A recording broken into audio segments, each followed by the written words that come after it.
জামাত ইসলামের সাথে তো জোটের প্রশ্নই ওঠে না। আমাদের অমুকের দরজা খোলা আছে।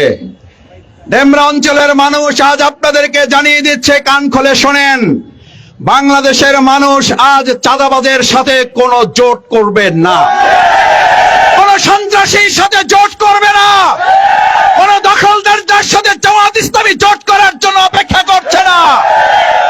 জামাত ইসলামী এবার জোট করবে সৎ, দক্ষ, যোগ্য জনগণকে নিয়ে জোট করে আগামী দিনে বাংলাদেশের মানুষকে একটা নিরাপদ রাষ্ট্র উপহার দেওয়ার জন্য আমরা কাজ করে যাব। যারা আগামী দিনের দেশ পরিচালনা করবে তারা তো তার দলের কর্মীদেরকে নিরাপত্তা দিতে ব্যর্থ হয়েছে।